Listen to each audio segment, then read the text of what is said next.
Namaskar. For past 18 months, Manipur is mired in ethnic crisis. Ethnic violence is going on. Internet is suspended in seven of the districts, and after the killings in Jiribam when six members of one family were brutally killed, violence has further erupted in Manipur. The Manipur violence has also geostrategic backdrop because the influx of Myanmarese refugees has been coming to Manipur. At the same time, Bangladesh also has gone through upheavals, and a lot of illegal immigrants are entering into the Northeast. Joining me is Ambassador Shashank, India's former Foreign Secretary. Welcome to the show, Ambassador Shashank. Thank you very much. Thank you. Joining me the discussion, we have two also very key panelists. Mr. Manoj Anand is joining from Guwahati, and he has been a Northeast expert for almost 2 decades. He is the senior editor of Deccan Chronicle and Asian Age. Warm welcome, Mr. Anand. With us, we also have Mr. Deepak Upreti, very senior journalist who, for several decades, worked for the PTI and the Pioneer, and he keeps a close watch on the political and strategic developments. Warm welcome, Mr. Upreti. Thank you. To begin with, Ambassador Shashank, it's a very serious situation, and India is facing a lot of challenges dealing with the Manipur crisis. And former Army Chief of India, M.M. Naravane, had said that it is not just an internal affair of India, internal security matter of India. Yes, I agree with you. I think what General Naravane has said is based on his deep experience and the inputs which he must be getting from different sources. One can make out even from the Foreign Office angle that what is happening on our northeastern borders is a part of a process which has been going on for quite some time, and there is a historical background also, which I'm quite sure that our colleagues would know much more about the Manipur internal situation. And also the problems which are there based on the migration from Myanmar and Bangladesh. The above everything else is that we had taken the illegal migration from Bangladesh and Myanmar as a very normal kind of a thing. We felt that since we were very friendly with the Bangladesh government and we had to support them to the extent possible, therefore we went out of our way to let's say, neglect or not give enough priority to the movement of illegal migrants to India from Bangladesh. And many of them came from Myanmar to Bangladesh, and then they moved to India. So I think these are things which have now become much more important for the security of our country. And we have to keep in mind that it is not just the internal situation, but there are the external angles also, which we have to see. And this is how the whole historical background of Manipur and the Northeast was. Because if you look at the 1857 situation, there the British wanted to keep Northeast separate from the movement of the mainland India. And that is where they had cut off the links between the mainland India, where many of the people were fighting the 1857 War of Independence, and the Northeast, where they felt that there would be many geostrategic challenges for the British government, and they should take care of that in a separate way. And I think that is what we have been missing out in our examination of the Northeastern problem or the Bangladesh refugee influx, because we have been treating the whole of India as a one whole, not realizing that for a very long time, almost for 200 years, Northeast has been kept cut off from the mainland for various reasons. Above everything else, to increase the international influence or the British colonial influence, to counter the Burmese influence, and to counter the other Chinese influence, etc., in that area. And we have now once again come to realize that there are those international forces which have once again become very important, because we were very simply thinking that, okay, Indo-Pacific, if it is getting a higher priority in the international geostrategic equations, So that means that Indian Ocean, which is named after India, will get higher priority. But we did not realize that this higher priority was not only to keep in check China, but is also to keep a rising India under check. And that is now what we have started finding, that the international uh, big powers, they have seen that the rise of China and the challenges which are being posed by China to become number one economic and scientific military power by 2049 needs to be stemmed right in the beginning. And for that purpose, they also make sure that India also does not start achieving the same kind of ambitions as China. Because one never knows. Initially, we were working closely by having greater interaction with China with reference to, let's say, partnership with the ASEAN countries, partnership with the Northeast Europe, Asian countries. And that is where we were able to meet the Chinese scholars and the diplomats and military people much more, just rather than just the bilateral context of meeting them in the Indo-Pacific context. And I think initially that was seen as a positive move, but now suddenly there is a feeling that if India and China start improving their relations, and that will cause a problem for the balances which had been developed at the international global basis after attacking of Ukraine by Russia, and by isolating Russia, putting sanctions on Russia, putting sanctions on Iran, everything was going on. And suddenly the international forces have found that Chinese influence increased in Bangladesh, in Myanmar, and now the China and India also are improving their relations. So I think that now it's time for us has to come that all our senior thinking people really start considering the problems in the Northeast and the illegal migration into India in a broader context, and make sure that we take cohesive, forward-oriented positions, because we have done quite a lot of initial work. I was also involved in many ways in setting up the infrastructural linkages between Southeast Asia and India. So With there was that, a trial of a highway and things of yes. that kind. We will come back to those aspects, Ambassador Shashank. And Ambassador Shashank has given a broad canvas of the Manipur crisis and from ground zero. And Mr. Manoj Anand has been reporting on a daily basis the Manipur crisis for his publications. So I will, from now onwards, I would throw the session open to all of the panelists. First, Mr. Anand, please give us the brief ground realities right now, and what would you like Ambassador Shashank to reflect upon? See, whatever Ambassador Shashank was pointing out, all these external threats, it is already there. But to counter these external threats, you will have to your house in order. And the Manipur is completely out of order. And the problem is of because its sense of disbelief among the community has reached to a stage. It sometimes it looks like there is a no return point kind of situation has reached in Manipur. And the problem is that the leader of the state, chief minister, he will have to have the faith of all the communities. But unfortunately, he has lost the faith of at least Kuki communities completely. And whatever steps have been taken, all these steps are rather instead of bringing harmony, it's widening the differences. Like recently, if chief minister of a state uh, calls MLAs of the state and pass a resolution against another community at his residence, all these things are going to enhance the sense of disbelief among the community. And the problem of Manipur is in such a stage. Here, there are three major community you can consider: Naga, Kuki, and Meitei. So now, slowly, this sense of disbelief is growing among all the communities. In fact, Meiteis, you can't say that 100% Meiteis are believing their own chief minister, because protests are still going on there and they are not listening to the chief minister.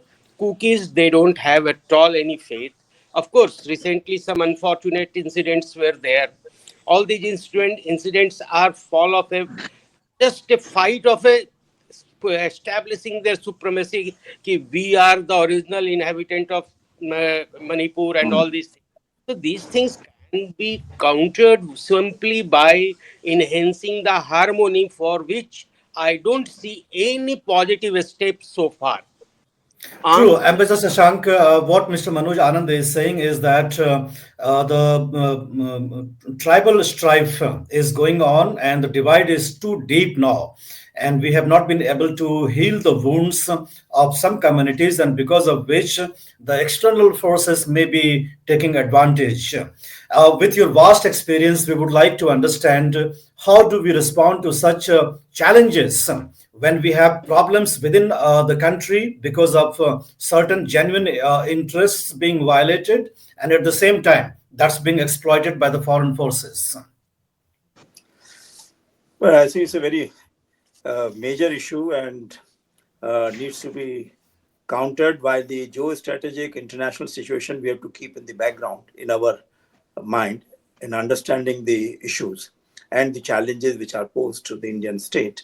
But there is no doubt at all. I agree totally with Mr. Manoj Anand that first of all, we have to deal with the situation within Manipur, whether in the context of Manipur alone or in the broader context where the Nagas have also their feelings. Also, Mizoram also has its feelings, and we want to have linkages with the Southeast Asia.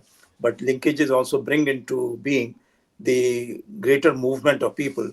Only thing is that if the movement can be controlled in partnership with the neighboring countries, even by building the infrastructure necessary for it, it will be much better. So that can be taken care of. And I remember my discussions with many of the Myanmarese senior officials who felt that if India and Myanmar could improve their relations, then one should not see Myanmar only as a pawn in the hands of the Chinese. And one can try to see that India and Myanmar can also build up bilateral relations and not just feel that it should be or the pro-democracy movement in Myanmar or consider the Myanmar as a whole under the Chinese tutelage. Therefore, we have to think of that from this point of view, that Myanmar, how we can deal with the. I think recently I also heard that some of the Myanmarese leaders from the neighboring regions were invited for a track two dialogue by the Indian Council of World Affairs. So I think we need to build up that kind of dialogue further, both at the regional context with the Northeast of India. We have some think tanks there. And so we should develop those partnerships much more with them so that we understand the feelings of the communities which are moving back and forth because they have their strong linkages with each other and these tribal linkages are strong. So we cannot forget about them. Second is that, well, yes, I mean, within Manipur, the differences are just too large. And simply by saying that, all right, there is a chief minister who had been keeping peace there for a long time, and suddenly that peace had been disturbed. So, how do we change that chief minister? Anybody else who comes there as a chief minister would also not be able to handle it. So, then the possibility can be only as of now, but that's a temporary measure which I can think of only based on my experience, but not necessarily as an expert on Manipur or in the Northeast. That is, that under the chief minister, who may be representing the Meitei community in a broad way, but he is opposed even by some people in the Meitei community, we should have representatives of the other three communities, the Nagas, the Kukis, and the Meiteis, to support the chief minister to bring about peace there. So it should not be only seen as a law and order or security related matters where it is a fight between the security forces and the student movements of the local communities, or seen that the central government is totally supporting only the chief minister and his field of action. So I think we should try to bring about a wider coverage of discussion, and also then we should have the discussion within the non-governmental kind of a setup also among the people who would like to bring about peace there. I know that a lot of distrust has developed there and so difficult to get back to this kind of a dialogue, but we have to consult people, leaders of the three communities, and see how best we can go about it. Not everybody would like to have because the major challenge, as I understand, that the budget of the drug growing cartels or mafias is more than the budget of the Manipur state. And that's what I heard from some recently from some retired police officers who felt that it's so difficult to control these mafias, and therefore that remains the major issue. But in the bargain, we are also hurting the feelings of the other communities who may not necessarily be dealing with the cartels. Second issue remains that yes, Meitei have a definite feeling that though at one stage they were all treated separate from the uh, mainland of India as local communities, and they were being given special rights, all three of them, the Nagas, the Kukis, and the Meiteis. Then suddenly, after independence, we took away those rights from the Meiteis and kept them only for Kukis and the Nagas. And now it is seen that if you give to Meitei, then you're taking them away something from the other communities. So we have to see how best to take care of that part. And the feelings of the Meitei community that while their area, which is limited to 10% of Manipur, there anybody can reside or buy land, but in the other part, the Meitei cannot move into other parts which are treated as the total exclusive preserves of the local scheduled tribe designated community, that is the Kukis and the Nagas. So I think there are Correct. genuine grievances. There are perhaps very narrow areas where we can try to bring about peace, but it's extremely important whether to deal with the geostrategic challenges from outside or the challenges which are now brewing into India with the illegal migrants which are moving in a very big way from Myanmar and Bangladesh, not only just Northeast, but other parts of India also. So therefore, before the whole situation gets blown up, we need to take care of it. But I would be very Correct. happy to listen to other colleagues. True. Mr. Upreti, you have covered Indian politics from the times of the high days of Atal Bihari Vajpayee, and you have seen the central government dealing with crisis in several of the states, which were too difficult to handle in those times. Now that Mr. Anand has given his perspective and Ambassador Shashank has given a broader international dimensions, what kind of solutions do you think that the center should explore? And how do we respond when the CM has lost the trust of the major communities there? Thank you, Manish. I would go back to what Mr. Anand said, that why Manipur only has suddenly become volatile while other states in Northeast are largely peaceful. So while Ambassador Shashank has drawn attention to the foreign dimension, we need to look whether they were the main catalyst or internal politics which undid the peace in Manipur. Say what largely I can say that Meiteis are Vaishnavites and Kukis are Christians largely, though they also have animalistic that also. So that divide has been increased by elements who want to polarize the situation. That is one. Then a status of Shul tribe, which was given to Meiteis, that has first triggered this. What I want to ask from Mr. Anand and Ambassador Shashank is one is why suddenly NSCM IN also has started voicing its dissent with the central government. They have asked now that central government should respect 2015 agreement. I mean, there are various issues, including the flag and the constitution. And though they, in the present crisis, Nagas, they have uh, apparently put up a kind of a neutrality, but why have they suddenly started questioning the ceasefire record of last 27 years? That is a question I want to ask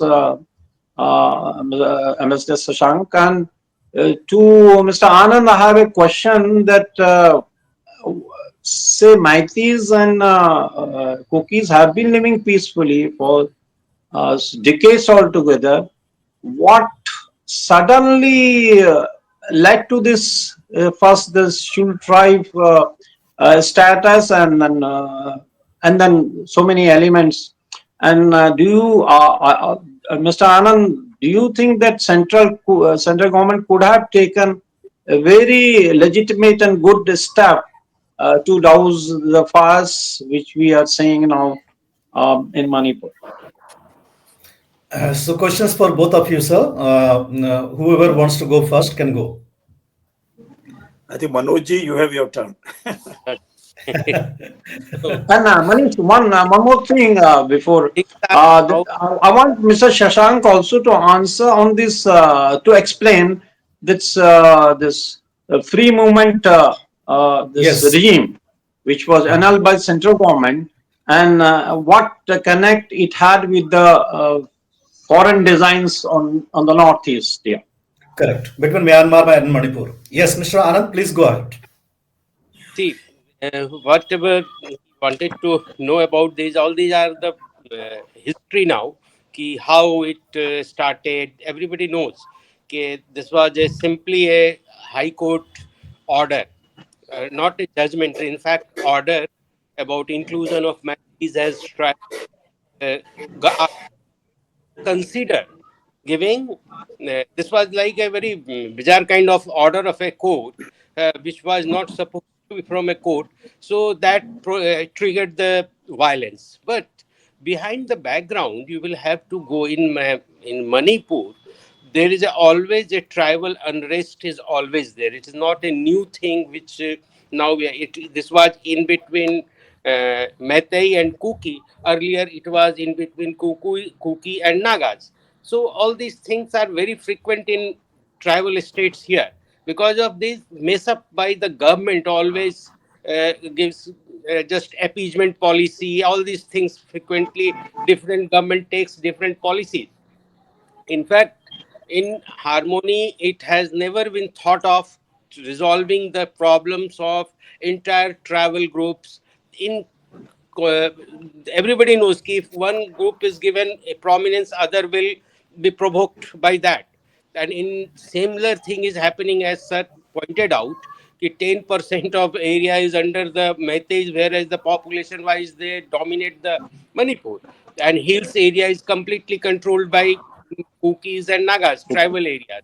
So obviously it was going on, but behind the scene there were forces which has backed out. We don't have much evidence because some experiment like thing कि Vaishnavite influence should grow in hill area also. That kind of steps were there, which triggered a tension among the community. But now, as these experiments failed immediately because of violence, so those who were involved in all these experiments have backed out. Now they are saying कि we are not at all involved in those things. I mean, So Mr. Anand, sorry to interrupt. I would ask you whether to clarify this that this agenda was there or not. This yes, the of course, Vaishnaite was yeah. Vaishno, yes, it was there. In fact, tension started with that only. Huh? Yeah. They tried to spread the Vaishnavites' influence in hill area also. So that was the experiment. But in between this directive of the court came and it triggered into a very big violence and all these things. So obviously these forces realized that this is going to be completely on their head, so they backed out. So that experiment, how it was going on, who were involved, we had some information, but until unless you have evidence as a journalist, I can't say. Right. Huh? But we knew it. It was happening there. You are right. Correct. Ambassador Shashank, Mr. Uprati has asked you a few questions. Your turn now.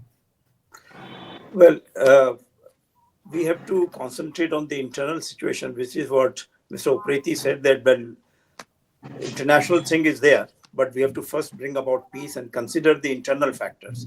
So there I Yeah. would say that till 2004, when the BJP or NDA government was in power, and there were some discussions going on with the Nagas to keep them in peace, and all kinds of arrangements were being considered.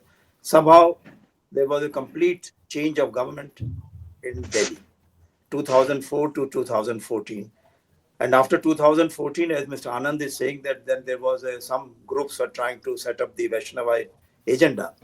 But the point is that we have to go through each and every single act which took place between 2004 and 2014 under the UPA government, because now what we are seeing is that there's so much of agitation, more on political front in Delhi, that there must be some reason that certain feelings were there which had been aroused, certain kind of sentiments were aroused, and now they were then they felt that now they would be annulled and countered by the new government which came to power in 2014.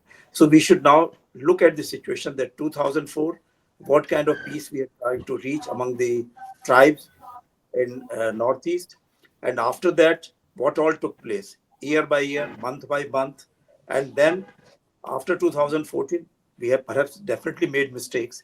That is how the whole thing blew up. But if we want to bring peace, we have to understand the present situation and also as to what happened that the peace which was there brought about with great effort till 2004 has now uh, become almost impossible to achieve. I think, therefore, uh, what I had said earlier, that only bringing the community leaders together along with the chief minister would be one step, but the other would be for the uh, thinking people, for the government to ensure that each and every act as to how to make sure that if any mischief was done to bring about the differences to the boiling point, that they are taken care of. Second point will be Uh, that, of course, the 16-kilometer uh, freedom of movement regime, because that Yeah. was done from the point of view that the to respect the tribal customs of the cookies, that they could move around freely, because very often they had uh, their pilgrims centers on the other side and they had to move back and forth. So that was more to respect all that, that between Manipur, Mizoram, and parts of Myanmar, that would be done. But now what we are seeing that because of the troubles which are arising there, that you need a very closed kind of a border situation for the time being. Then later on, one can again think in terms of increasing the movement. But right now, we need to make sure that there is no illegal movement of people who are not Indians into India, because it's not just the tribal people, many other people are also moving in large numbers, and that is also changing the population composition. And Assam, of course, is one area where Mr. Hemant Biswa Mm. Sarma is a, perhaps would know much more as to how he's trying to change the situation. And the demography has been changing village by village and district by district. But something like this is happening on a more quieter fashion, and perhaps we people in the mainland don't understand as to how these things and how feelings are being aroused because of these changes. But now time has come that we don't doubt our people. They are all our people. And we want to respect their rights. We want to respect their sentiments for peace. Many of them have joined the armed forces. They have done very, very bright things. Many of them are in the sports arena.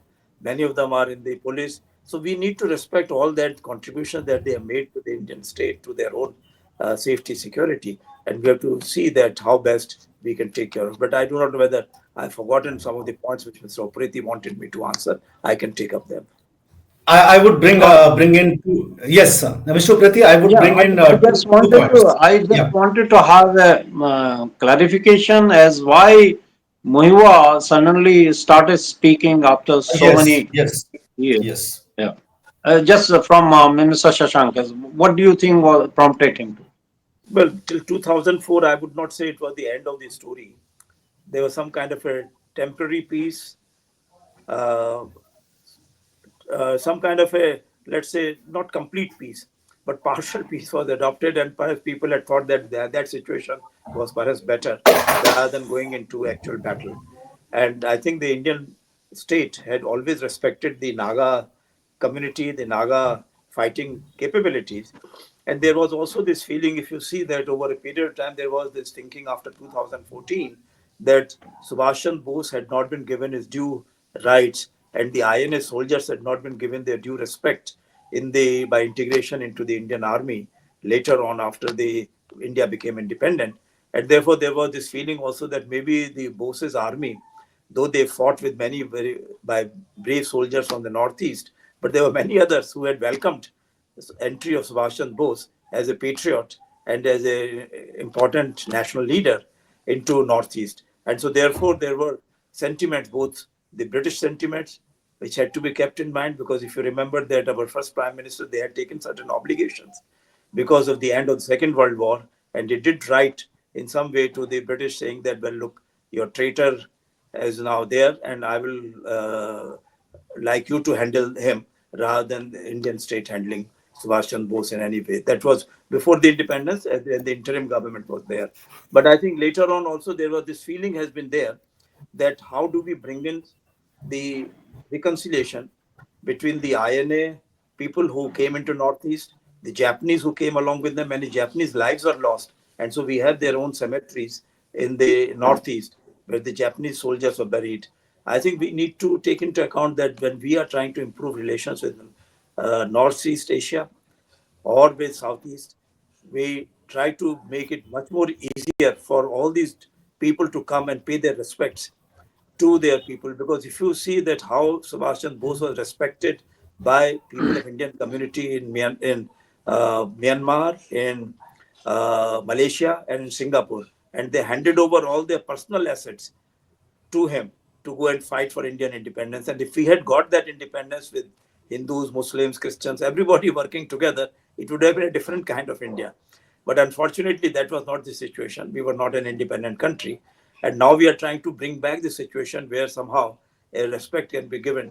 So Muiwa and Naga people were, I would say that they were very, very fond of Subhash Chandra Bose. And they'd done everything possible. And therefore, effort was made by the British to convert them to Christian faith and to make them separate from India even much faster, so that this feeling never comes back even after 40 years, 50 years, which is now coming back. And so therefore the Nagas, who have now become somewhat alienated from the mainland Indian governments or Indian sentiments, I think they feel that they are not getting their due. So we have to give them at least some of the dues which would be acceptable to them, because Nagas are very, very brave people.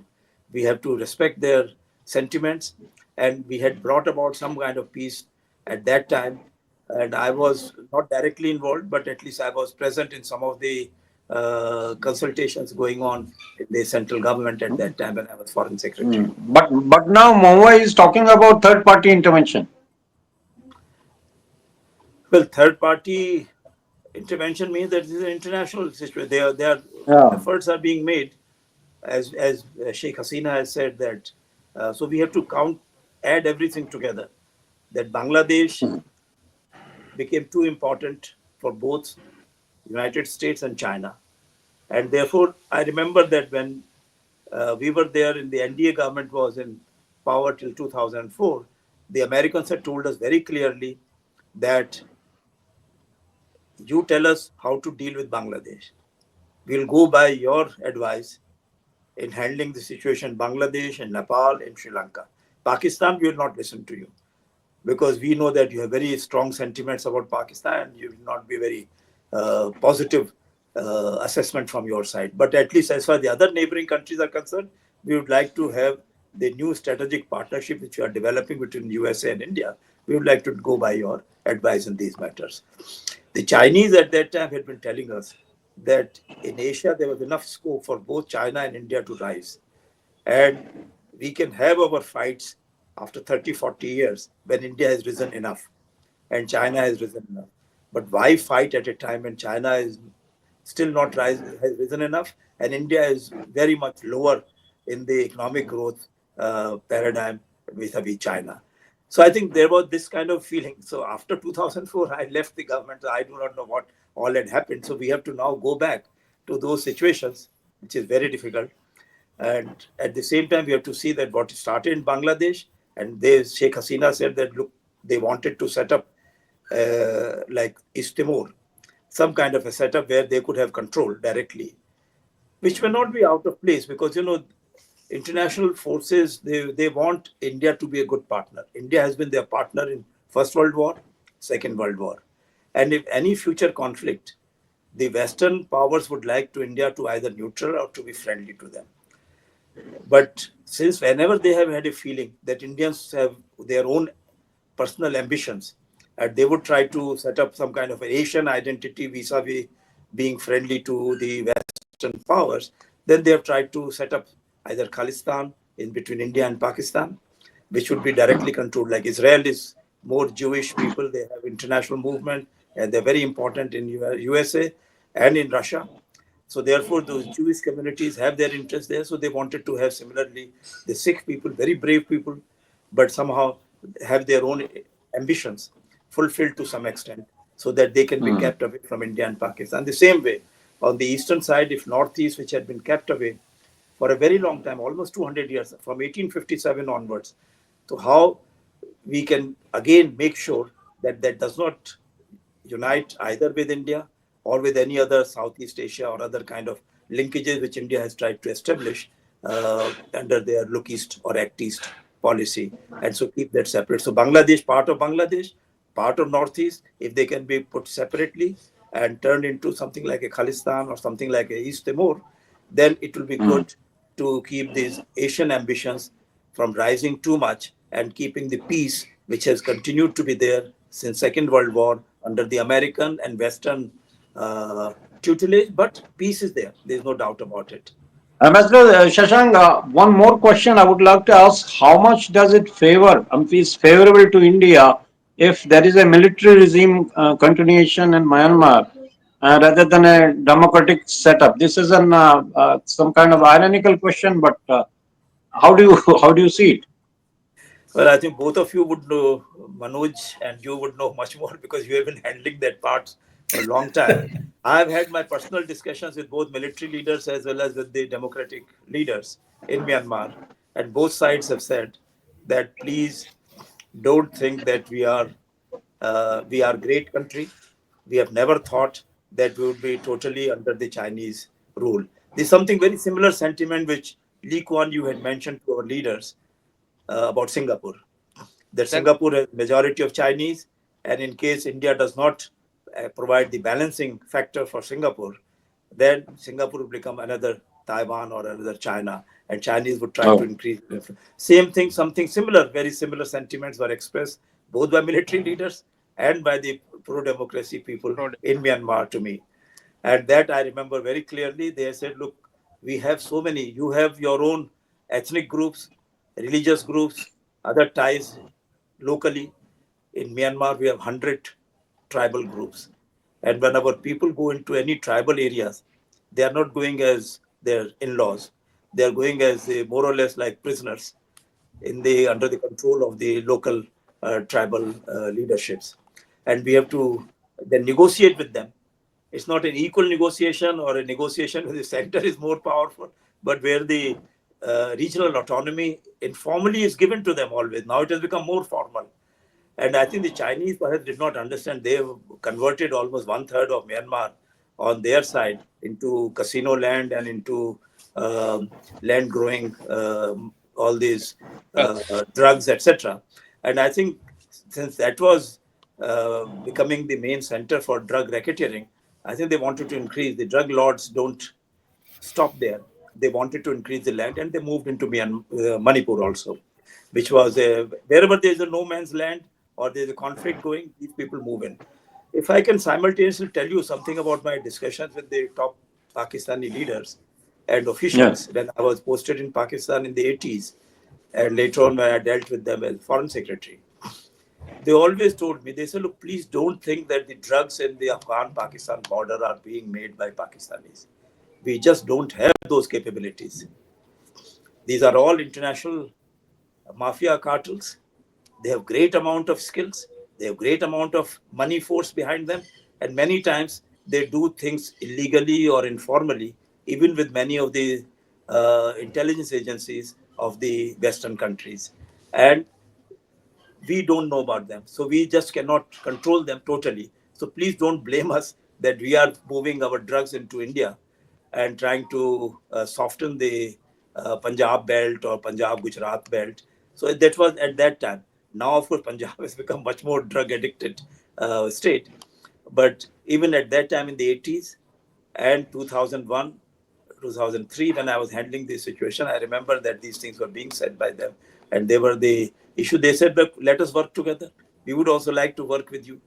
So maybe we can come to some such an understanding with Myanmar, with China, with many others. How does it benefit? Simply making money by selling these drugs into the Western markets, where the drug which has no money value at the point of growing suddenly acquires a huge amount of value when it goes into the Western markets. And therefore, we have to see how best we can stop that. Taliban has been able to stop that in Afghanistan. And I think, therefore, we need to work together with the forces in our Northeast and with the other neighboring countries to see that peace comes not with drugs, but without drugs and more connectivity and more informal interaction. We are all civilizational states. We have had civilizational exchanges for a very long time. And I tell you that a very major part of Chinese people, they regard India as their guru. They regard India as a Western paradise. And it's not just China, it's Japan and Korea. They're far away from us, but they are always thinking that India, they have learned so much from India that they cannot treat India as their enemy state. It's only when India acts like the surrogate of someone else who has no interest apart from making one country fight with another and to then make them one country become more powerful or more economically important. So that is when problems arise. So therefore, that has been written even by Lee Kuan Yew and many others that the Asian countries have become rich only when there's war going on among the various Asian countries, not otherwise. Whereas in Europe, countries became rich with the Marshall Plan. And therefore, the Chinese learned that lesson of Marshall Plan, and they said, "Okay, we'll make 10 times the Marshall Plan for with the BRI," and that is how they are now becoming the next superpower by 2049. So they have a plan, but that plan has ruined our chances of peaceful growth, economic growth by making friends in Asia, and by making friends with America and many others. Because suddenly everyone has got destabilized. They all feel we can't rely on the other partner. Anyway, this is what I wanted to share with you. So, peace cannot be achieved with drugs, but without drugs. That is what Ambassador Shashank is making very strong points about the impact of international drug cartel mafia and its impact on the ongoing crisis in Manipur. If I have the permission of all of you, I would like to wrap up the discussion here because we already have exhaustive discussion on the issue of Manipur. Thank you so much, Dr. Ambassador Shashank, Mr. Upreti, Mr. Anand, for the discussion. Thank you so much. Thank you very much.